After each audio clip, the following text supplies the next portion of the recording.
जय महाराष्ट्र साथियो, आजचा जो विषय आहे सुप्रीम कोर्टामध्ये जे क्युरिटी पिटिशनच्या माध्यमातून मराठा समाजाला जे 12-13% आरक्षणाचे जे प्रयत्न चालू आहेत त्या संदर्भात मी आपल्याला भाष्य करणार आहे। खरं तर आता कोणकोणते पर्याय मराठा आरक्षणासाठी आहे? क्युरिटी पिटिशन हा एक माध्यम आहे। दुसरा महत्त्वाचा मुद्दा म्हणजे केंद्र सरकारने घटनादुरुस्ती केली पाहिजे आणि हा मराठा कायदा नव्या परिशिष्टात टाकून तामिळनाडू सारखा मंजूर करून घेतला पाहिजे। मराठ्याला आरक्षण मिळू शकतात। मराठा कुणबी मराठा या एकच धरून सर्व समाजाला, मराठा समाजाला ओबीसी मध्ये जे प्रगत नाही, मागास आहेत अशा लोकांना प्रगतांना बाजूला ठेवून मागासांना ओबीसी मध्ये टाकता येऊ शकतात। ज्यांचे रक्ताचे नातेवाईक आहेत, म्हणजे नातेवाईक म्हणजे मी असेल, माझे सर्व नातेवाईक, आईचे नातेवाईक, वडिलाचे नातेवाईक आणि ज्यांच्याशी सर्वांचा म्हणजे विवाह होतो, रोटीबेटी व्यवहार आहेत, अशा सर्वांच्या आधारावर सरसकट कुणबी प्रमाणपत्र देता येऊ शकतात। न्यायमूर्ती शिंदे समितीचा जो कार्यक्षेत्र आहे ते आता महाराष्ट्रभर झालेलं आहे आणि हे फार मोठं यश हे मनोजदादा पाटलांचं यश आहे। मराठवाड्यांचा दरवाजा उघडला, एवढ्या 54 लाख नोंदी सापडल्या, ते देखील मनोजदादा जरांगे पाटलांचं यश आहे। क्युरिटी पिटिशनचा एक दरवाजा उघडला, ते देखील मनोजदादांचं यश आहे आणि फार मोठं आंदोलनाचं यश आहे। खरं महत्त्वाचा मुद्दा, खरं तर 2004च्या GR मध्ये देखील दुरुस्ती करून कुणबी मराठा होतं आणि मराठा हा शब्द टाकायला हवा होता, तो 2004लाच हा प्रश्न मिटला असता, पण हे प्रश्न हे प्रलंबित होत गेलेला आहे।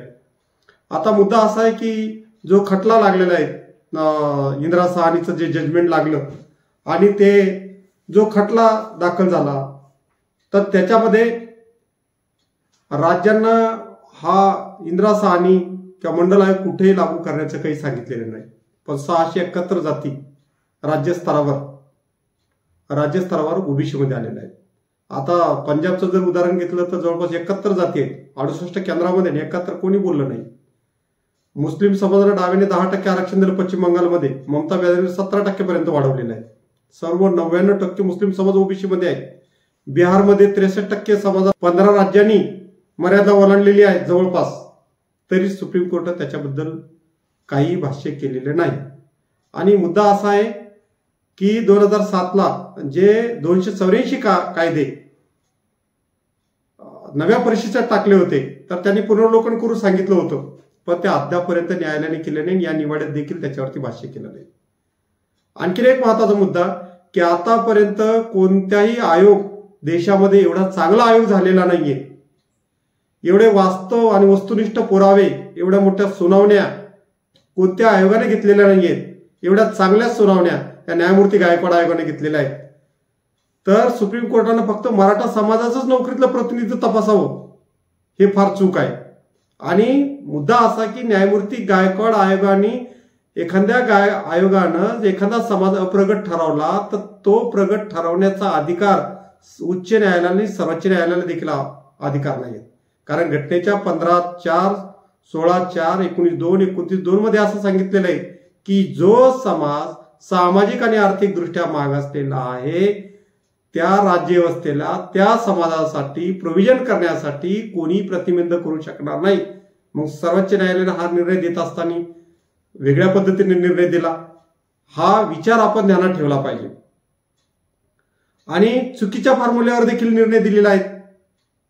लक्षात घ्या, इंदिरा साहनीच्या 9 बेंच मध्ये असा निर्णय दिलेला आहे की 100% पैकी ते प्रमाण तपासावं, सामाजिक आणि शैक्षणिक प्रमाण तपासावं, पण इथं 48% पैकी खुल्याच्या ज्या जागा आहेत तेवढ्यापैकी तपासण्यात आलेल्या आहेत। म्हणजे उच्च शिक्षणामध्ये मराठा समाजाचं 5% प्रमाण आहे, पण ते 48 पैकी तपासण्यात ते दुप्पट झालेलं आहे। आणि म्हणून पुरेसं म्हणजे कमी प्रतिनिधित्व नाही असं सांगितलेलं आहे, पुरेसं प्रतिनिधित्व आहे असं जवळपास सिद्ध केलेलं आहे न्यायालयाने। म्हणजे किती चुकीचं, किती गोडचूक आहे हे म्हणजे बोलतोय।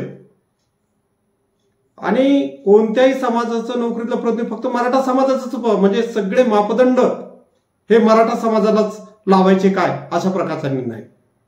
आणि जेव्हा 102वी घटना दुरुस्ती केली तर त्या घटना दुरुस्तीमध्ये 102वी घटना दुरुस्ती केली तर 3-2 हा निर्णय दिला की 3 म्हणतं राज्याचे अधिकार काढले नव्हते, 2 म्हणत काढले. आता कायदा मंत्री सांगतात थावरचंद गहलोत की नाही, आम्ही केंद्राच्या यादी आहेत, केंद्राच्या योजना आहेत, संस्था आहेत, त्याच्या प्रयोजनासाठी किंवा आर्थिक सामाजिक मागासले पण ओळखण्यासाठी केंद्राची यादी अपडेट करण्यासाठी आम्ही हे केलेलं आहे. तसंच पहिल्या हिअरिंगमध्ये महान्यायवादी म्हणतात राज्याचे अधिकार काढले आणि दुसऱ्याला पुन्हा म्हणतात की केंद्राच्या यादीसाठी किंवा प्रयोजनासाठी आम्ही ते केलं. थावरचंद गहलोत म्हणतात तसंच म्हणाले. मग केंद्र सरकार कोणत्याही महान्यायवाद्याला किंवा घटक राज्यामध्ये महाधिवक्त्याला मुख्यमंत्री निर्देश देत असतात काय मांडलं पाहिजे तुम्ही उच्च न्यायालयामध्ये आणि सर्वोच्च न्यायालयामध्ये. असे बेजबाबदार पद्धतीनं भारताचे सर्वोच्च अधिकारी म्हणतो महान्यायवाद्यांना, असं बेजबाबदार पद्धतीनं का मांडतात? राज्याच्या महाधिवक्त्याने तेच केलेले. आशुतोष कुलकर्णी तर मराठा आरक्षणाचा मारेकरी आहे, ते मुख्यमंत्र्याकडे ढकलतात. त्यांनी मला बाजू मांडण्यासाठी सांगितलेलं नाही. चाललं काय? काय प्रयोजन आहे ते? आणि म्हणून केंद्रानं सांगितलं होतं की हा राज्याचा देखील विषय आहे. अनेक राज्याला देखील पार्टी करा.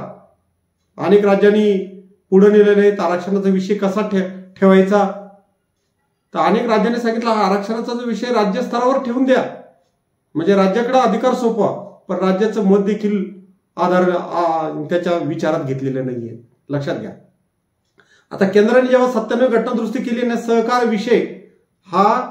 विषय कायदा केला, तो म्हणजे निर्णय चुकीचा आहे असं सर्वोच्च न्यायालयाने सांगितलं 97. कारण राज्याच्या अधिकारावर गदा येते, त्याच्यामुळे राज्याच्या अधिकाराला बाधा येते. आणि तो 7व्या शेड्यूलमध्ये तोच विषय 7व्या शेड्यूलमध्ये सहकार आहे आणि तेच नोकरीतला विषय जॉबचा, पण त्याच्या संदर्भात न्यायालयाने वेगळा निर्णय दिलेला आहे. लक्षात घ्या. 97 घटना दुरुस्तीमध्ये 7व्या शेड्यूलमध्ये सहकार विषय आहे आणि त्या 7व्या शेड्यूलमध्ये नोकरी विषयक हा विषय आहे. तर याला देखील राज्याच्याला बाधा येत होता. पण राज्याचा सल्ला विचारात घेण्यात आलेला नाही सर्वोच्च न्यायालयानं.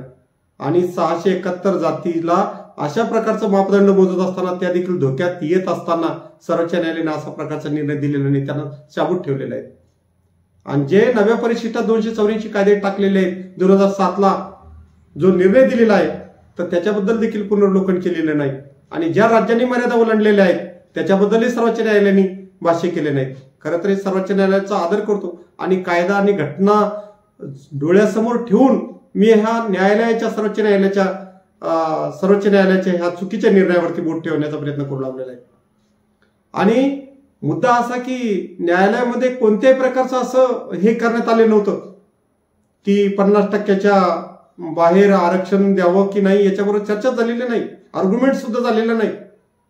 तरी देखील न्यायालयाने निर्णय दिलेला आहे. आणि मराठा समाज हा ते प्रतिनिधित्व चुकीचं मोजल्यामुळे मेन स्ट्रीम मध्ये आहे असं सांगितलं, मुख्य प्रवाहात आहे असं सांगितलं. हे न्यायालयाचे जे निर्णय अलीकडे येऊ लागलेले आहेत या घटना दुरुस्तीमध्ये 103व्या घटना दुरुस्तीमध्ये वेगळं, 97 घटना दुरुस्तीमध्ये वेगळं, मराठा आरक्षणामध्ये वेगळं, म्हणजे ज्या न्यायालयाकडून लोकांच्या अपेक्षा होत्या, न्यायालयीन सक्रियता म्हणजे जनतेचे प्रश्न जर केंद्र सरकारनं राज्य सरकार सोडत असेल तर न्यायालय पुढे येऊन प्रश्न सोडत होतं. पर्यावरणाच्या असू द्या, कायद्याच्या असू द्या, ह्युमन राईटच्या असू द्या, वंचिताच्या असू द्या, दलितांच्या असू द्या, हे प्रश्न न्यायालय सोडत होतं. पण आज काय चाललंय? कोणी बोलायचं? संसदेमध्ये बोलल्या जाऊ लागलं. पण न्यायालय ज्या ठिकाणी चुकत असतात तर सामान्य जनतेला देखील न्यायालयांच्या चुका या निर्देशित आणून दिल्या पाहिजे, त्याच्यावर स्पष्ट बोललं पाहिजे. न्यायालयाचं बहुजनीकरण झालं पाहिजे, घटनेत तरतूद आहे. IAS इंडियन ऍडमिनिस्ट्रेटिव्ह सेवा याच्या प्रकारे न्यायालयाचं बहुजनीकरण झालं पाहिजे. का आपण बोलत नाही? निर्णय येतील कसे? अशा पद्धतीनं चुकीच्या पद्धतीनं ग्राउंड लेवलला काय चाललं, किती लोक आत्महत्या करू लागले. अहवालामध्ये गायकवाड आयोगामध्ये सांगितलं 23% अधिक लोक शेतकरी मराठा समाज एकटा आत्महत्या केल्याचं प्रमाण आहे. 5% उच्च शिक्षणात फक्त प्रमाण आहे. पुरेसं प्रतिनिधित्व नाही. तुम्ही फक्त मराठा समाजाचं प्रतिनिधित्व तपासता, कोणत्या जातीचं मागासले पण तपासलेलं नाही. स्टेट याद्याचे रिव्ह्यू झालेले नाही. इंदिरा साहनी मग खटल्यामध्ये सांगितलं तर स्टेट ज्या आतापर्यंत राज्याच्या मागासवर्गीय याद्या तपासलेल्या असण्याची शक्यता आहे असं सांगितलं होतं. पण इंदिरा साहनीमध्ये सांगितलं की त्या स्टेट याद्याच्या मागासवर्गीय आयोगाच्या माध्यमातून रिव्ह्यू करण्यात यावा, प्रगतांना बाहेर काढण्यात यावं. अद्यापर्यंत झालेलं नाही. 30-32 वर्षापासून चुकीच्या पद्धतीनं घटनाबाह्य आरक्षण आतापर्यंत चालू आहे. जातीचा फुगवटा दाखवून अनेक जाती म्हणजे 150% अधिक आरक्षण मिळू लागलेलं आहे. याच्यावरती कोणी बोलू लागलेले नाहीये, लक्षात घ्या. आणि फक्त मतासाठी ओबीसीकरण, मताचं राजकारण हे महाराष्ट्रामध्ये चालू झालेलं आहे. आणि हे कशा प्रकारचं चालू झालेलं आहे याच्यावर आपण विचार केला पाहिजे. आता खरं तर हा मराठा आरक्षणाचा घटना कायद्याचा विषय होता, सामाजिक मागासलेला विषय होता. 102वी घटना दुरुस्ती होती, 50% आरक्षणाचा विषय होता. देशामध्ये 85% समाज मागासलेला आहे. खरं तर हा निर्णय 9 बेंचेसकडे जायला हवा होता, कारण इंदिरा साहनी खटल्यामध्ये 9 बेंचेसने निर्णय दिलेला आहे आणि 5 बेंचेस हा निर्णय देतात. तर कोणाचा अंतिम राहिला हा निर्णय? 100% इंदिरा साहनीमध्ये प्रमाण तपासण्याचा निर्णय कोणाचा लागू होईल?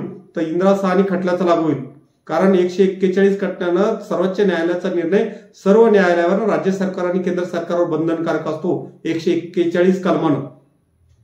मग हा 5 जजेसचा राहील, 5 बेंचच्या जजेसचा राहील की 9 जजेसचा बेंचचा राहील? तो पण 6-3 निर्णय होता, तो काही एकमताने नव्हता. आता देखील असेच निर्णय, एकमताचे कोणतेच निर्णय नाही. न्यायालयामध्येच एकमत नाहीये. घटना कायद्याबद्दल विसंगत्या मोठ्या प्रमाणात जाणवतात. तर मग निर्णय मिळवण्याची आशा कुणीकडे होईल? ही लोकशाही कमकुवत करण्याचा, वंचित घटकाला न्याय देण्यासाठी न्यायालय असतं, तर कशासाठी आहे? कुणाकडून न्याय मिळवायचा? हा महत्वाचा प्रश्न आहे. आणि म्हणून लोकशाहीला येणाऱ्या काळामध्ये असे जर वंचिताचे, सामाजिक मागासलेल्या घटकांचे प्रश्न जर सोडवले नाही तर लोकशाहीला फार मोठा गंभीर धोका निर्माण होऊ शकतो. म्हणून न्यायालयाने सक्रियता दाखवत केंद्र सरकारने आणि राज्य सरकारने योग्य ती पावले उचलत आपले निर्णय घेता आले पाहिजेत. त्यांना निर्णय घेण्याचा अधिकार आहे, फक्त मताचे राजकारण त्याच्या अंगलट येऊ लागलेले आहेत.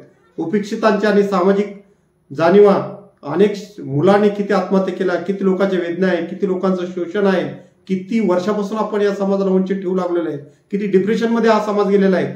हा विचार आपल्या मनामध्ये कधी येऊ नये का?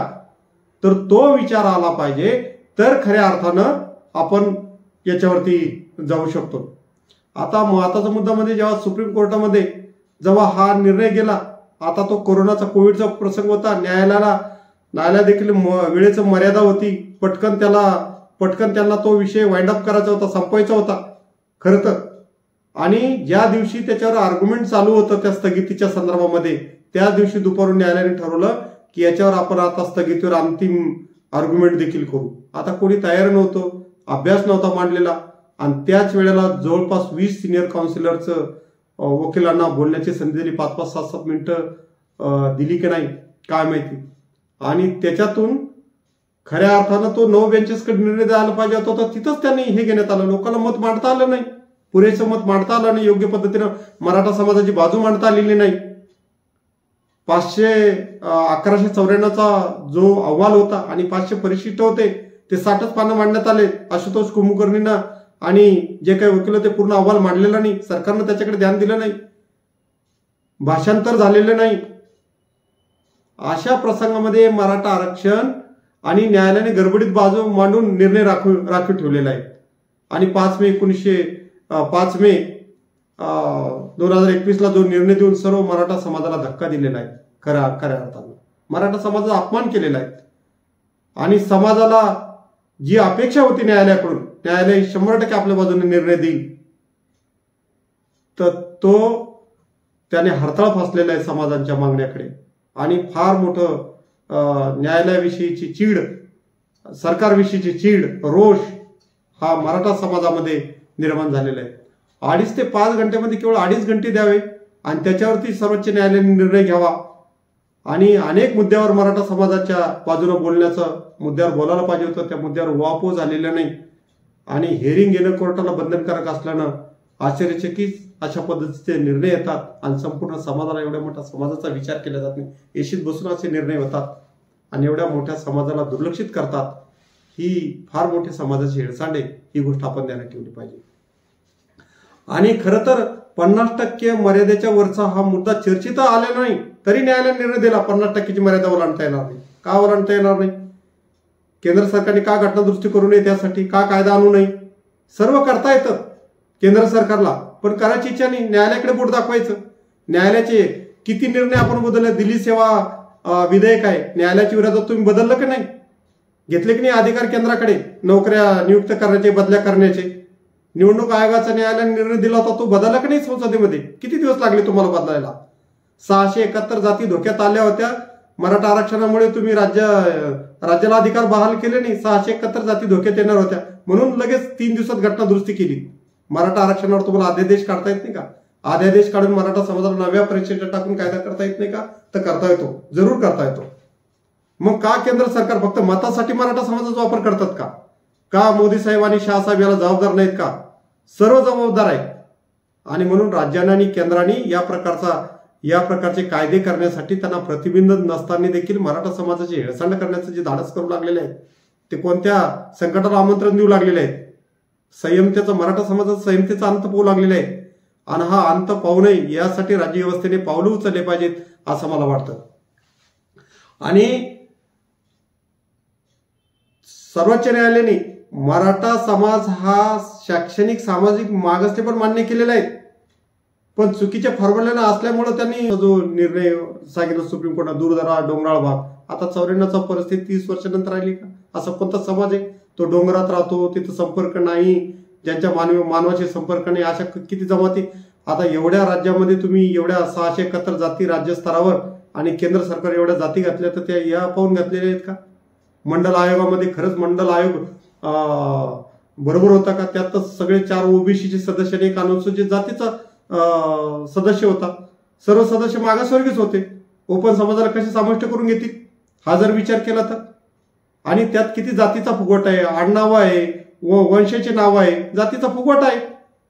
आणि नॅशनल सर्वेनं सांगितलं, नॅशनल सर्वे आहे पॉप्युलेशनचा, त्यांनी 41% ओबीसी संख्या सांगितलेली. महाराष्ट्रात 32% लोकसंख्या आहे ओबीसीची जवळपास. बांटी आयोगानं 37.5 सांगितलेली आहे.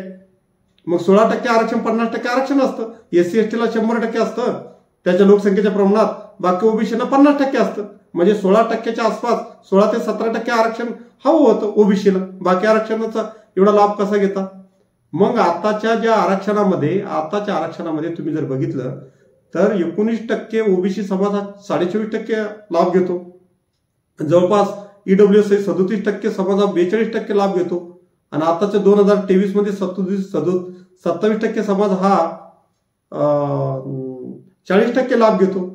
म्हणजे ओपन मधल्या देखील 60% जागा जाऊ लागलेल्या आहेत. हा विचार करा. म्हणजे एमपीसी मध्ये जर राज्यसेवेचा उल्लेख केला 75 ते 80% ह्या जागा राखीव चाललेल्या आहेत. आणि बाबासाहेबांनी सांगितलं 50%च्या वर जाता कामा नये, तर समाज आळसी होईल. आज जेव्हा 50%मध्ये तुम्ही कॉम्पिट करू लागलेला आहे, स्पर्धा करू लागलेल्या आहे, तर मग अशा वेळेला तुम्हाला आरक्षण देण्याची गरज नाही. 80% चाललेलं आहे. कोणतं अशा प्रकारचं कोणतं आरक्षण आहे ते? मराठा ओपन समाजातल्या लोकांनी काय करायचं? तात्काळ याच्या संदर्भात पावलं राज्य सरकारने उचलली पाहिजे. डेटा कलेक्ट केला पाहिजे. किती वर्षापूर्वी हे हेळसांड चाललेले आहे आणि कुठपर्यंत तुम्ही मताचं राजकारण करणार आहात? विद्यापीठामध्ये 4% देखील मराठा समाजाचे प्राध्यापक नाही आहेत. गव्हर्नमेंट इन्स्टिट्यूटमध्ये नाही आहेत. मोठमोठ्या पदावरती नाही आहेत. केंद्रीय सेवेमध्ये नाही आहेत महत्वाच्या. मग हे प्रमाण नसेल तर काय नेमकं काय करायचं? कोणता डेटा तुम्ही सांगू लागलेले आहेत? ते जे सांगितलं IAS IPS आणि इंडियन ऍडमिनिस्ट्रेशन सर्व्हिसमध्ये ते प्रमाण देखील चुकलेलं आहे त्यांचं. 48% पैकी मोजलेलं जे प्रमाण आहे तर ते फार कमी होतं. म्हणून हे गोष्टी आपण वंचिताचे लढे आपण समजून घेतले पाहिजे. आणि म्हणून सर्वोच्च न्यायालयाने देखील आमच्या 30% जो समाज मान्य केलेला आहे सुप्रीम कोर्टाने, मराठा उरलेला जो आरक्षणात नाही तो मान्य केलेला आहे, तर त्या समाजाला घटनात्मक अधिकारापासून वंचित ठेवण्याचं काम केलेलं आहे. गायकवाड आयोगाने एवढ्या मोठ्या सुनावण्या घेतल्या, एवढे मोठे पुरावे दाखल केले, पण त्यांचा निष्कर्ष हा चुकीच्या फॉर्म्युल्यावर आधारलेला होता असं सर्वोच्च न्यायालय म्हणतं. मग आता ते करेक्शन करण्याची गरज आलेली आहे. तो निष्कर्ष तुम्हाला बदलून घ्यावा लागणार आहे. जे कन्क्लुजन आहे ते बदलून घ्यावं लागणार आहे. तुमचा अहवाल योग्य आहे म्हणतं न्यायालय, बरोबर आहे, पण जे कन्क्लुजन निष्कर्ष ते चुकीचे आहे असं म्हणतात. मग ते बदलून घ्यावं लागेल न्यायमूर्ती भोसले समितीच्या अनुषंगानं. आणि हे जोपर्यंत आपण बदलणार नाही तोपर्यंत खऱ्या अर्थानं हे पुढे जाऊ शकणार नाहीत. आणि म्हणून इंदिरा सहानीमध्ये जे ह्या गोष्टी सांगितलेल्या आहेत तर त्या गोष्टी आपल्याला बदलाव्या लागेल. आणि जे अहवाल आहेत ते अहवाल आपल्याला मांडावे लागतील व्यवस्थित पद्धतीनं. त्याचं भाषांतरित नीटनेटकं करावं लागेल. आणि खऱ्या अर्थानं एखादा समाज राज्य मागासवर्गीय आयोगानं च्या माध्यमानं मागास ठरवला तर हे त्यांच्या कार्यक्षेत्राचं बाहेरचं काम त्यांनी केलेलं आहे सर्वोच्च न्यायालयाने. 15(4), 16(4), 19(2), 29(2) मध्ये बघा सर्व राज्यव्यवस्थेला अधिकार आहे आणि अधिकार असताना राज्य सरकार हतबल झालेलं आहे आणि जे प्रतिनिधी आहेत आपले अत्यंत निराशवादी, हतबल, घेणं देणं नाही, आपल्याच कामात गुंग आहे. प्रतिनिधी कोणासाठी येते हेच कळत नाहीये. अनस्त आहे, कायद्याविषयी ज्ञान नाही. अनेक, सर्व म्हणणार नाही पण अनेकांना कायद्याविषयी ज्ञान नाहीये. अरे घटनाबाह्य कायदा तयार होतो तर त्याच्याबद्दल तुम्हाला बोलता येत नाहीये. अशा अनेक विषय आहेत की तुम्हाला संसदीय प्रक्रियेतल्या ज्या प्रक्रिया असतात, आपण सदस्य कशासाठी झालो याची जर अनभिज्ञता असेल तर प्रतिनिधी होऊन उपयोग काय. आणि म्हणून येणाऱ्या काळामध्ये ह्या भूमिका आपल्याला बदलावं लागेल. प्रशासनाचं स्ट्रक्चर बदलावं लागेल. प्रशासन देखील तुझ्या भावाच्या पद्धतीने वागणूक देऊ लागलेले आहे. जातीवादी भूमिकेतून जर प्रशासन देखील काम करत असेल, महाधिवक्ता आणि महान्यायवाद्याची भूमिका देखील, जे देशाचे आणि राज्याचे सर्वोच्च महाधिवक्ता राज्याचा सर्वोच्च अधिकारी असतो, महान्यायवादी केंद्रातला सर्वोच्च अधिकारी असतो, हे जर भूमिका चांगल्या पद्धतीने आपल्या मांडू पार पाडू शकत नसेल, प्रशासन जर चुकीच्या पद्धतीनं सर्व बंधुतेच्या भावनेनं काम करत नसेल तर या देशामध्ये चाललं काय. गंभीर आहे या देशापुढचे संकट. आणि म्हणून देशापुढच्या विविध समस्या असताना आपण आपसात जर भांडत बसलो तर एकसंगतेचा अखंड भारताचे स्वप्न, प्रगत भारताचे स्वप्न आणि महासत्ता भारताचे स्वप्न कधी पूर्ण होईल. म्हणून ते पूर्ण करण्यासाठी सर्वसमावेशक समाज निर्मितीचा विचार आणि आरक्षणाची विकृती सुधारण्याचा विचार, जे आतापर्यंत आरक्षणावर जे कायदे झालेले आहेत ते कायद्याचं पुनर्वलोकन करण्याचे विचार, आरक्षणावर आता सुप्रीम कोर्टाने जे निर्णय दिलेले आहेत त्याचं पुनर्वलोकन करून किंवा घटनादुरुस्ती करून किंवा कायदा करून ते बदलण्याचा विचार, सर्वसमावेशक समाज निर्मिती कशी होईल, हा देश खंडित होणार नाही याची आपल्याला काळजी घेऊन सर्वांचं सर्वेक्षण करून वंचित घटकांना आपल्याला कसा न्याय देता येईल. काही समाजच निस्वार्थ बनेल. ती घटना काही कोणाची जहागिरी नाही, कोणाची खाजगी मालमत्ता नाही, सर्व समाजाच्या हितासाठी आहे. याचा विचार करून सर्वांना न्याय कसा मिळेल आणि सर्वसमावेशक समाज कसा निर्माण होईल, आतापर्यंत जे दिलेलं आरक्षण त्या प्रगतांना कसं त्याच्यातून बाहेर काढता येईल, हा सर्वसमावेशक विचार करून आरक्षणाची पुनर्मांडणी, पुनर्विचार आणि न्यायाची भूमिका घेऊन राज्यव्यवस्थेला आणि न्यायालयाला देखील पावले उचलावे लागतील असं मला वाटतं. खूप खूप धन्यवाद.